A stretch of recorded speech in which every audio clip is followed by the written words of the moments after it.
Hi friends, అందరికీ నమస్కారం. Welcome to ఘన ఎంప్లాయ్ పెన్షన్ న్యూస్కి స్వాగతం. ఫ్రెండ్స్, ఇప్పుడే అందిన వార్త. ఈపీఎఫ్ఓ పెన్షనర్లకి భారీ గుడ్ న్యూస్. ఆ వివరాలు ఏంటి వీడియోలో తెలుసుకుందాం. ఫ్రెండ్స్, వీడియోని ఎక్కడ స్కిప్ చేయకుండా చూడండి. మా వీడియో మీకు నచ్చినట్టయితే మా ఛానల్కి లైక్ చేయండి, షేర్ చేయండి, సబ్స్క్రైబ్ చేయండి ఫ్రెండ్స్. ప్లీజ్ ఫ్రెండ్స్, ఇక వివరాల్లోకి అయితే వెళ్ళిపోదాం. ప్రైవేటు రంగంలోని ఉద్యోగులకు బడ్జెట్లో అదిరే శుభవార్త పొందే అవకాశాలు కనిపిస్తున్నాయి. ఎంప్లాయీస్ ప్రావిడెంట్ ఫండ్ పరిధిలోకి వచ్చే ఉద్యోగుల సంఖ్య పెరగనుంది. వేతన పరిమితి 15,000 నుంచి 25,000కు పెంచే ఆలోచనలో కేంద్రం ఉన్నట్లు తెలుస్తుంది. మరి ఈ వివరాలు ఏమిటో తెలుసుకుందాం. దేశంలోని కోట్ల మంది ప్రైవేట్ రంగ ఉద్యోగుల సామాజిక భద్రత మరింత పటిష్టం చేసే దిశగా కేంద్ర ప్రభుత్వం కీలక నిర్ణయం తీసుకోనుందని సమాచారం. దాదాపు 12 ఏళ్లుగా పెండింగ్లో ఉన్న ఈపీఎఫ్ఓ వేతన పరిమితి పెంపు ప్రతిపాదనకు బడ్జెట్ 2026 మోక్షం లభించనుందని తెలుస్తుంది. ప్రస్తుతం ఉన్న వేతన పరిమితి 15,000 నుంచి 25,000కు పెంచే దిశగా కసరత్తు జరుగుతుందట. దీనివల్ల ఉద్యోగుల నెలవారీ పెన్షన్ పీఎఫ్ నిధి గణనీయంగా పెరగనుంది. అలాగే వేలాది మంది ఉద్యోగులు ఈపీఎఫ్ఓ పరిధిలోకి రానున్నారు. దీంతో వారికి అదనపు ప్రయోజనాలు లభిస్తాయి.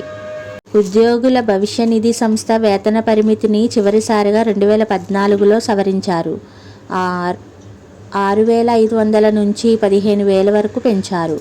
అయితే గత దశాబ్ద కాలంలో పెరిగిన ద్రవ్యోల్బణం, జీవన వ్యయం, కనీస వేతనాలను దృష్టిలో ఉంచుకొని ఈ పరిమితిని పెంచాలని సుప్రీంకోర్టు కొద్ది రోజుల క్రితమే ప్రభుత్వాన్ని ఆదేశించింది. ఈ నేపథ్యంలో 2026 ఏప్రిల్ 1 నుంచి కొత్త నిబంధనలను అమలు చేసేందుకు ప్రభుత్వం సిద్ధమవుతున్నట్లు సమాచారం.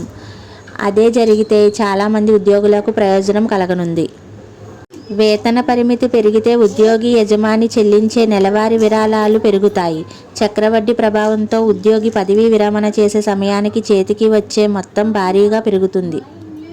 ఎంప్లాయీస్ పెన్షన్ స్కీము కింద పెన్షన్ లెక్కించేటప్పుడు ప్రస్తుత వేతన పరిమితి 15,000 మాత్రమే ప్రతిపాదికగా ఉంది. ఇది 25,000కు పెరిగితే వృద్ధాప్యంలో వచ్చే నెలవారీ పెన్షన్ మొత్తం కూడా గణనీయంగా పెరుగుతుంది. ప్రస్తుతం 15,000 కంటే ఎక్కువ బేసిక్ జీతం ఉన్నవారు ఈపీఎఫ్ఓ పరిధిలోకి రావడం లేదు. పరిమితిని 25,000కు పెంచడం వల్ల కొత్తగా దాదాపు 1 కోటి మంది అదనపు ఉద్యోగులు పీఎఫ్ పెన్షన్ ప్రయోజనాల పరిధిలోకి వస్తారు. వేతన పరిమితి పెంపు వల్ల ఈడీఎల్ఐ పథకం కింద లభించే గరిష్ట బీమా రక్షణ మొత్తం కూడా పెరిగే అవకాశం ఉంది. అయితే వేతన పరిమితి పెరగడం వల్ల పీఎఫ్ కాంట్రిబ్యూషన్ పెరుగుతుంది.